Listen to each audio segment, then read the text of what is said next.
Hi hello welcome back to my channel Sindhu signature vlogs. నాటుకోడి with పాలకూర combination మీరు ఎప్పుడైనా ట్రై చేశారా? ట్రై చేయకపోతే తప్పకుండా ట్రై చేయండి. టేస్ట్ చాలా బాగుంటుంది. రెసిపీ ఎలా చేయాలో చూపిస్తాను, చూసేయండి. ఇందుకోసం నేను క్లీన్ చేసి పెట్టుకున్న కేజీ నాటుకోడిని తీసుకున్నాను. ఇది స్కిన్లెస్ అండి. చక్కగా 2-3 సార్లు కడిగేసి పక్కన పెట్టుకున్నాను. క్వాంటిటీ వచ్చేసి కేజీ ఉంటుంది. ప్రాసెస్ చూద్దాం. స్టవ్ పైన గిన్నె పెట్టుకొని దాంట్లో కొంచెం ఆయిల్ వేసుకోవాలి. నాటుకోడి కదండి, కొంచెం ఆయిల్ ఎక్కువ ఉంటేనే బాగుంటుంది. సో ఆయిల్ వేసుకొని ఆయిల్ వేడైన తర్వాత కొంచెం స్పైసెస్ వేసుకోవాలి. లవంగం, ఇలాచి, దాల్చిన చెక్క, అనాస్ పువ్వు వేసుకొని ఒక హాఫ్ సెకండ్ పాటు ఫ్రై అయిన తర్వాత కట్ చేసి పెట్టుకున్న 2 మీడియం సైజ్ ఆనియన్స్, 4 పచ్చిమిర్చి వేసుకొని ఆనియన్స్ని మధ్య మధ్యలో కలుపుతూ మంచి కలర్ వచ్చేంత వరకు ఫ్రై చేసుకోవాలి.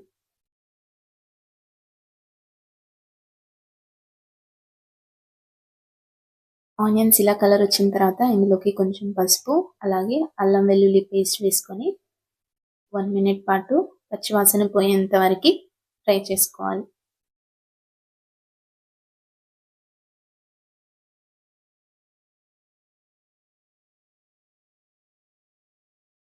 ఇలా ఒకసారి ఫ్రై చేసుకున్న తర్వాత క్లీన్ చేసి పక్కన పెట్టుకున్న కేజీ నాటుకోడి చికెన్ని వేసుకొని చక్కగా అంతా కలిసేలాగా కలుపుకోవాలి.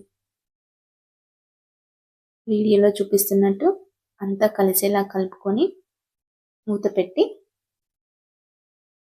కొంచెం సేపు మగ్గనివ్వాలి. మధ్యలో ఒకసారి మూత తీసి కలుపుతున్నా. ఇలా కలిపితే ఆయిల్లో మంచిగా ఫ్రై అవుతాయి. ఇలా కలుపుకొని మూత పెట్టి చికెన్లో నుంచి వాటర్ వచ్చేంత వరకు కుక్ చేసుకోవాలి. 5 మినిట్స్ తర్వాత మూత తీసి చూస్తున్నా, చికెన్లో నుంచి వాటర్ వచ్చాయండి. చక్కగా ఒకసారి కలుపుకొని ఇప్పుడు ఇందులోకి మీ టేస్ట్కి సరిపోయేంత కారం, అలాగే సాల్ట్, అలాగే కొంచెం ధనియా పౌడర్ వేసి ఈ మసాలాలన్నీ ముక్కలకు పట్టేలాగా మంచిగా కలుపుకోవాలి.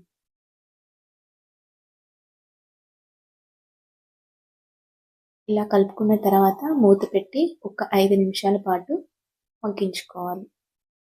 అలా అయితే ఈ మసాలాలన్నీ ముక్కలకు మంచిగా పడతాయి. 5 నిమిషాల తర్వాత మూత తీసి చూస్తున్నా, చక్కగా వేగినాయండి మసాలాతో. ఇప్పుడు ఇందులోకి 1/2 లీటర్ వాటర్ వేస్తున్నా. వాటర్ వేసి సాల్ట్ ఒకసారి చెక్ చేసుకోండి. నాకు సరిపోయింది, మీరు కావాలంటే వేసుకోవచ్చు. మూత పెట్టి మధ్య మధ్యలో కలుపుతూ కర్రీ దగ్గరకు అయ్యేంత వరకు ఉడికించుకోవాలి.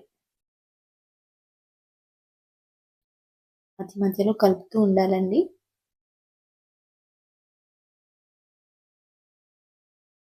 ఇలా కలుపుతూ ఉడికించుకున్నట్టయితే అన్ని పీసెస్ ఈవెన్గా కుక్ అవుతాయి. ఇలా ఉడికించుకున్న తర్వాత ఇప్పుడు ఇందులోకి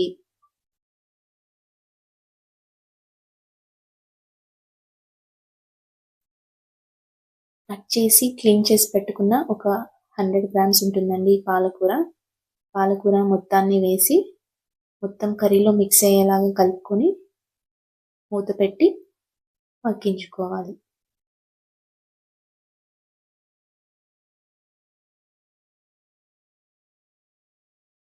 ఒక 5 నిమిషాల తర్వాత మూత తీసి ఇలా కర్రీ దగ్గర పడుతున్నప్పుడు ఇందులోకి ఒక స్పూన్ గరం మసాలాని యాడ్ చేసుకోవాలి. యాడ్ చేసుకొని అంతా కలిసేలా కలుపుకొని మళ్ళీ మూత పెట్టి ఒక 2 నిమిషాలు మగ్గించుకోవాలి.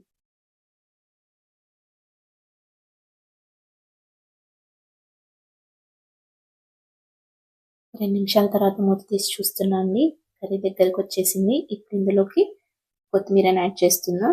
నాటుకోడి కాబట్టి కొంచెం గ్రేవీ ఉంటేనే బాగుంటుంది. ఇలా గ్రేవీ థిక్ కన్సిస్టెన్సీ వచ్చేంత వరకు కుక్ చేసుకొని స్టవ్ ఆఫ్ చేసుకొని సర్వ్ చేసుకోవడమే. అంతే, టేస్టీ పాలకూరతో నాటుకోడి కర్రీ రెడీ అవుతుందండి. నా రెసిపీ కనుక నచ్చినట్టయితే నా ఛానల్ని సబ్స్క్రైబ్ చేయండి, లైక్ చేయండి, అలాగే మీ ఫ్రెండ్స్కి షేర్ చేయండి. సబ్స్క్రైబ్ చేసి నా ఛానల్కి సపోర్ట్ చేయండి. Thank you. Bye bye. Happy weekend.